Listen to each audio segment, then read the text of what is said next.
Hello fans of Moshpit Passion, my name is Kaio. Right next to me the one and only David Ellefson of the mighty Megadeth. We'll talk about a lot of things. So David, to be honest, how many hours did you sleep during the last couple of weeks? Because you released a record in January, came to Europe, did a tour with Frank. Now you're doing the solo stuff. Right. Megadeth is releasing a greatest hits record in the end of this month. And you're running a music label. Yeah, I not very much actually. I have not slept very much, but you know when you strike when the iron's hot, there's just a lot of great stuff going on, a lot of great music, and the record I did with Frank, the Altitudes and Attitude thing, has just been so much fun, and it's great to tour with Sludge, and and now Bass Story starts, which is fun because I get to tell another side of the story. Yeah. Nice, man. Like I mentioned before, you bring so much stuff to the table and want to talk about each thing. And the first thing is Megadeth. And what I saw on the track list is so huge. Yeah. And you collaborated over the years with so many records labels. So how did you manage that they gave you the license to put all songs on that record? Because some bands, if you're doing a best of or greatest hits record, they are like, no, you want to do a greatest hits record? No, we don't give you the license. Or, oh, you want to collaborate with this label? We don't give you that because we don't like it. So how did you manage that? Well, I guess the powers that be, were able to negotiate that and make that happen. I know you're right. It is good. It's a great fan collection of kind of the best of the best over the years. And you're right. There've been a lot of record labels. It's nice when everybody gets along and plays nice for the fans and for the greater good. Yeah. So over the years you played also in a couple of bands. So if you could create your own greatest hits record, which songs would you pick up from Altitudes and Attitudes, Soulfly, Megadeth, Gus G, F5, Avian, Necro? Yeah. Do you have maybe a couple with these are my all-time favorite? Yeah, I mean, it's funny. I guess probably for me, maybe from Altitudes and Attitude, probably Leviathan, because it's like a kind of a heavy musical bass song, it's probably my Dawn Patrol, if you will, for Altitudes and Attitude. Soulfly Prophecy is great. The Gus G track I played on. Tim Ripper Owens, I'd played on some stuff with him. That was cool. Temple of Brutality. I don't know. I'd probably just pick one from every record. Killing Machine record that I did. Lugaroo was a cool song that stands out. I actually just played that on a Bass Story with James Rivera from Hellstar when I was down in Texas. We did a Bass Story, and sometimes I forget all the stuff that I played on. And the Montrose stuff was great. It was so much fun. Now, as a kid, I grew up on Montrose, so it was fun to get to play with him. Another one cool one that I played with was Randy Bachman at NAMM. I worked for Peavey for a period, and Randy was one of our artists, and he performed at a Peavey event at NAMM, and I said, man, can I play bass? It was like, and I called Jimmy DeGrazzo to play drums, because I can just count on Jimmy to step in and be great, in a moment's notice. And so it was so cool to play taking care of business, an American woman, with my hero, the guy that got me into the whole thing, Randy Bachman and BTO. So I've had a lot of great my own fan moments, with the bass as well. That would be definitely a cool greatest hits record. Definitely. Yeah. So tonight you are doing your Bass Story. So you're doing this kind of tour. Which song is the most requested one, or which story are you telling very, very often? Every one of these is different. I kind of just let the mood and the crowd and everything sort of dictate it. It's it kind of turns into a bit of a show, which is fun, I think, for the fans. They're used to coming out and seeing a big concert, and we try to really get the feeling of the event to be like this, just this personal, Close. So I think that things come to me as I'm on stage, stories to tell that I was like, let me tell that one, and there's no way you can fit them all in, which is why it's good I do like 3 weeks in a row of them, because usually by then I'm kind of done telling stories and I need a little break, and then by the time I do it again, it's like a whole new bunch of stories come back. So it's part of the journey. Was there ever a story or a song where fans stand up to you and said, yeah, that's a song you like, wait a moment, I have to think about it, and you were like, sorry, I forgot the riff, or you forgot the story, something like that? Yeah. I mean, for the most part, I've stayed up really well on the catalog, over the years, and it's, because I'm passionate about it. I like the songs, the bass parts are fun to play, and of course I've recorded, most of the records, the Megadeth records, of course, so it's fun to. For me even to go back in time and play them,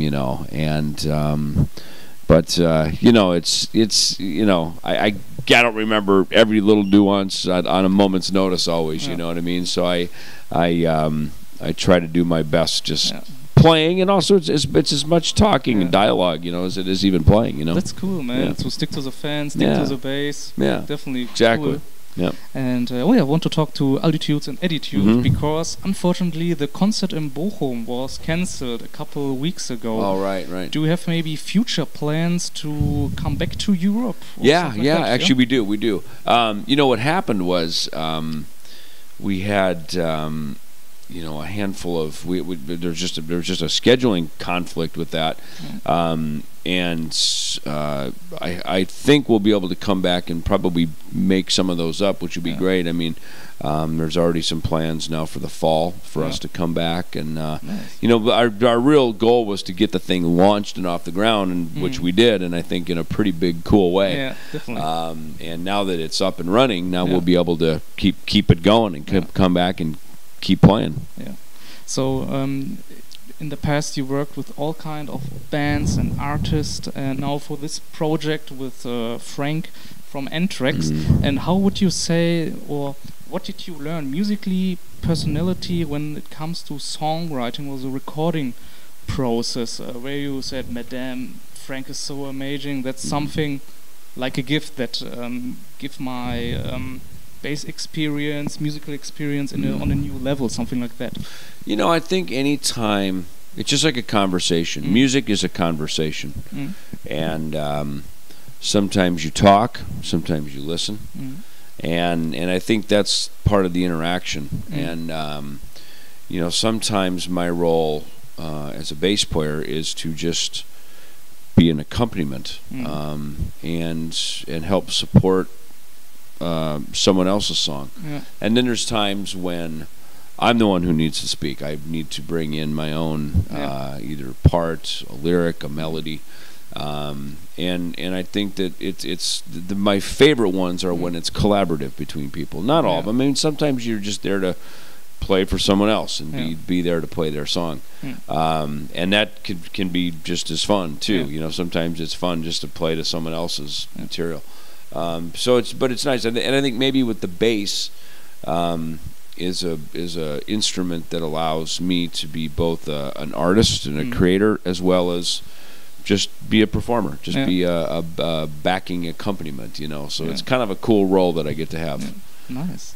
Let's talk a bit about your record label and your current project, because that record was released in Japan, so your own band on your own label in Japan. So how cool is it, your own product released on your own label? It's cool, and thank you for picking up on that, because not a lot of people have picked up on that. But we it's kind of cool because Megaforce is the label that Frank is on, so it's cool. I think A&A is probably one of the most collaborative between me and Frank. That we have very cool roles in that really work well together, and they released the album for most of the world, and then through EMP we did a deal with our partner over there with Universal, which is cool because Universal also puts out the Megadeth records. I mean, I've got a great relationship with them.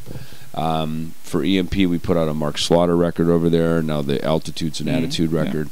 And Japan's cool. Japan has this nice throwback to sort of the glory days of 80s rock, heavy metal. They have magazines that still support it. The record labels still support it. The fans support it. Yet, like everywhere else, they've moved on with the times and things are current. So you know, yeah, to me to have my own band on my own label, and especially in a territory like Japan where it's a really heartfelt, passionate culture in a very unique way. They're just their own cool culture there, you know, and very heartfelt and very thankful. So thanks for picking up on that. I'm glad you noticed that. Actually, it's cool. What was your vision back in the day when you thought about to create an own record label? Do you remember that vision which you had?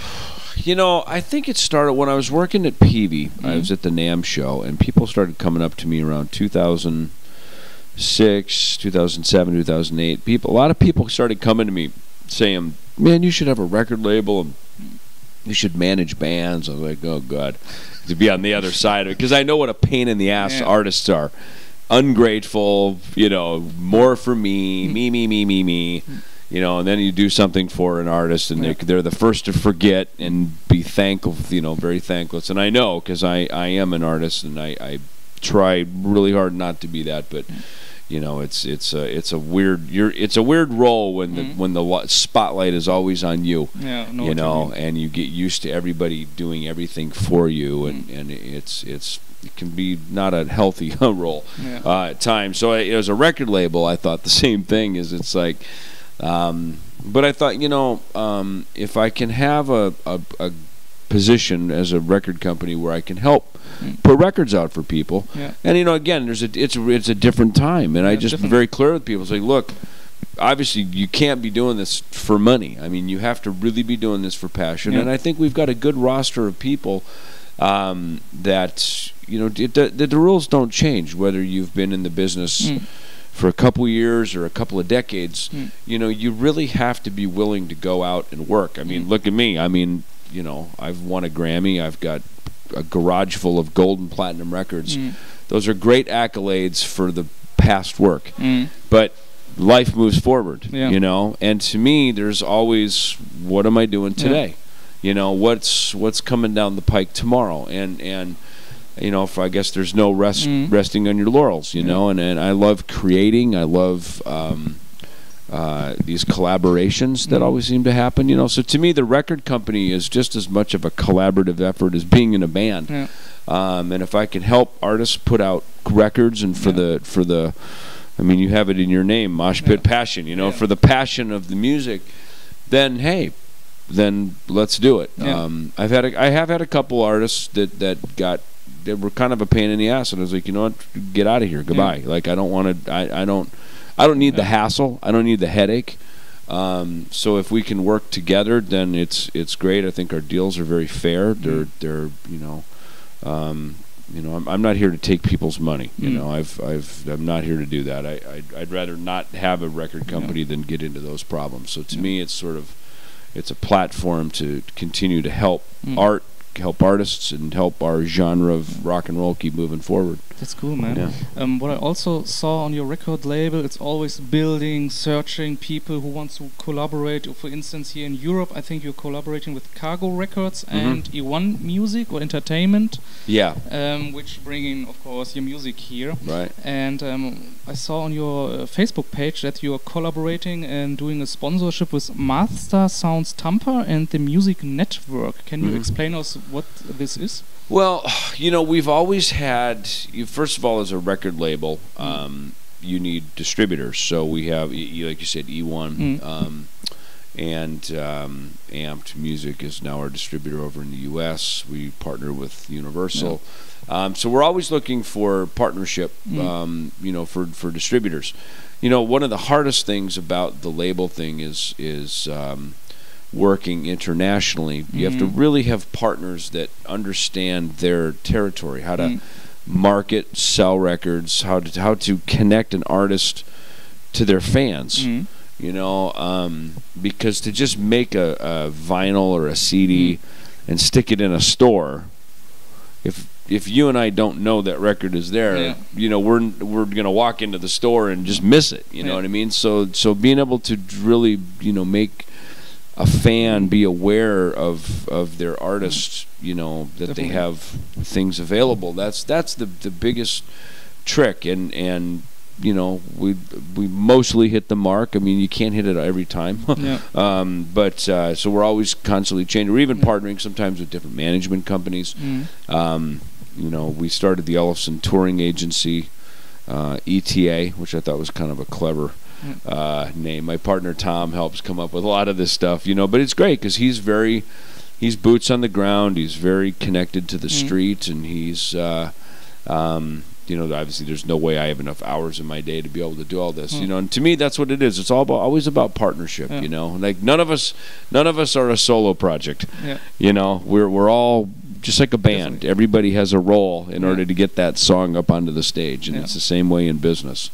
So touring agency is a very, very interesting point, because I'm a big fan of your bands, Sunflower Dead, Modo Greater, and Killer's Confession. At least Sunflower Dead, they released Coma last November, October, something like that. Right. And could you imagine to bring a package to Europe, that the bands getting more attention, just like you mentioned before? There's a sticker, there's a CD, but nobody knows about the band. But if they come here, touring, I guess, is the most income for a musician's artist, that you get the attention. Is there something in future maybe in work? Well, we've done that with Hellstar, Raven, Hatchet, to partner bands together. One thing that's, I've never been a big fan of the whole buy onto a tour. It's hard enough to just even sustain yourself, pay your own bills, eat, have gas to get to the next gig. When you're a relatively new band, and I get why artists, they buy on. I mean, with Megadeth, we've never done that. We've never had people pay us money to play. It's like if you're worthy of being there, and you've built up your sort of your legacy to be worthy of being on the stage, and hey man, get out there and kick ass. Like, bring your best to make the whole thing better. So I think even with the record label and like the Ellefson touring agency, we started that. Ironically, I was the first client because we booked a bass story with it. So I was like, all right, let me be the first one, because if it fucks up and falls apart, let it be on me. Let it be on my name. But so we did that first, and one of the things we realized when we signed bands to EMP and to Combat is the next thing is they have to go tour, they have to work. Definitely. And if they're not out performing, records are never going to sell in a record store. Oftentimes people just going out to the merchandising booth and hanging out with their fans, and I know a lot of people don't even listen to CDs, but a CD becomes a place to put an autograph. It becomes a token, a memorabilia to bring home. It's like buying a T-shirt. So the one thing you can't replace is the interaction between people in a venue. YouTube can't replace it. Spotify can't replace it. No digital platform. As much as we can sit on our phones and watch this stuff, it doesn't replace just being there in a room. Definitely. And I think more than anything, the things that we have in my Ellefson Industries are always about bringing people together to just always capture that human element. Nice. So I think that's a good mission statement point to close our interview. Perfect. And I have one last question, which I always ask to my interviewers. And our magazine is called Moshpit Passion. And do you have a Moshpit story where you went into your teenager years, which you want to share, want to tell, where you think like, oh damn, this was ridiculous as hell, or something like I broke my arm or nose or something like that? I'm not a guy who jumps into mosh pits. In fact, when I met Dave, we started Megadeth in 1983. I had never even seen a mosh pit before. And in fact, in L.A., on the Sunset Strip, there weren't mosh pits. It was, it was basically what we call kind of the hair metal scene. But like Quiet Riot, Motley Crue, Wasp, Rat, those bands had all gotten signed and were going on to play arenas and MTV, and it was rowdy rock and roll, but it wasn't what we were creating in thrash metal, which was really, it was this convergence of punk rock, which I was very familiar with. I loved the Sex Pistols and the Ramones and You know, and then, you know, GBH and the Buzzcocks and all this other Circle Jerks. You know, once I kind of saw what was going on in California with punk rock, Black Flag, the Circle Jerks, even early Suicidal Tendencies is like, whoa, okay, I get that. That came into what we were doing in thrash metal, right? It was like we had like the heavy riffs of Sabbath and Priest just sped up, combined with the angst and of punk rock, and that's basically what thrash metal was, you know, and the whole kind of skateboard community. And when we took Megadeth to San Francisco and we debuted the band in it was February 1984, so I mean, like, it was literally, what is that, 35 years ago? Was that 35 years ago? Heavy. Yeah, right. Which is kind of ironic that we're celebrating the 35 years of Megadeth. That's what the Warheads on Foreheads, that Greatest Hits, was all part of that celebration of our 35 years of Megadeth. But I remember standing on those stages with Dave, just going, "Holy shit!" Like, this is what he was talking about with Metallica. Just a few months earlier when I met him, because he goes, "We're never going to play any clubs in L.A." You know, it was pay to play. L.A. got really shitty. You know, it was the club owners realized how valuable those stages were, so they started charging all the bands to play. You know, and unless you were a national band, and Dave had some experience, and he was right. It's like, you know what, fuck those guys. It's like having to charge people to, like, artists. You know, we're more than just a jukebox. You know. And you know, a lot of the time and effort that goes into it. But so we'd go to San Francisco, and at least they'd pay us a little bit of money. We could afford to, like, you know, drive a van and a truck and bring our gear, and, you know, I mean, we didn't get rich, but it's like at least we, you know, could pay our expenses to go up and do it. And I mean, when we got on those stages in Berkeley, you know, Ruthie's Inn and the Stone on Broadway, and we played the Palo Alto Keystone. Those were the first 3 shows we did. And I mean, that was insane to see the pit. There's a guy, Toby, you know, he was like, you know, Raging Toby or whatever, I think his name. But he had the mohawk, and or half his head was shaved, and this guy would, like, literally dive off the PA out into the crowd. You know, they called him the Major Rager. You know, and the Bay Area had their own lingo. You know, the Exodus guys. You know, the Metallica guys would come down to our shows, and, you know, they were always interested in seeing what we were doing, and it was a scene, man. And, you know, to answer your question, the one mosh pit moment that stands out to me is I remember we were playing Devil's Island, and most of the song is on the E string, right, the low fat string of the bass, and this fan is right down in front of me, like, you know, just going at it, and he reaches up in his full rage, and he pulls that string and breaks it off my bass. I'm like, whoa! And I remember I had a spare bass sitting in the corner, and I'm sitting there going, oh my God, how do I, like, find I transposed up an octave to play the part, you know, and quickly I was like, fuck it, I gotta just get a new bass, you know, and I stopped and I got my new bass up, and then I stood back away from the front of the stage, but I mean, that's just how insane the audiences were, you know. Yeah, sometimes they're crazy. So into it, I mean, that's true Moshpit Passion, you know what definitely. I mean? Yeah, I mean, he didn't mean it personally. He's just like, you fucking rule, bang. It was like, whoa, you know. But the Bay Area was great for that, you know, and then we went to New York with Slayer, Megadeth. We've always done a ton of stuff together. We went and played L'Amour's, and then another place called City Gardens over in Trenton, New Jersey. And when my mom was at that show, it's funny, my mom was out in New Jersey visiting a family friend, and she came to see us play. But these were like legendary clubs where, you know, early metal bands played, and you know, so that was just such a great moment in time to be part of it, you know, just fire it all off. Nice, David. Thank you very much for that story. Yeah. Thank you very much for your time, for the interview. I wish you all the best, and I hope we see you in the next time around. Thanks, brother. Thank you, man. Awesome. See you. Thank you. Bye. Freunde, ich hoffe, euch hat das Interview gefallen. Damit ihr keine Videos verpasst, abonniert unseren Channel. Auf unserem Kanal findet ihr noch weitere interessante Interviews mit namhaften Bands. Schaut euch auch auf unserer Facebook-Seite herum, wo wir exklusiven Content wie interessante Beiträge, Konzertfotos oder Videos uploaden. Auf unserer Webseite www.moshpitpassion.de findet ihr CD-Reviews, Konzertfotos, Konzertberichte, Interviews und vieles mehr.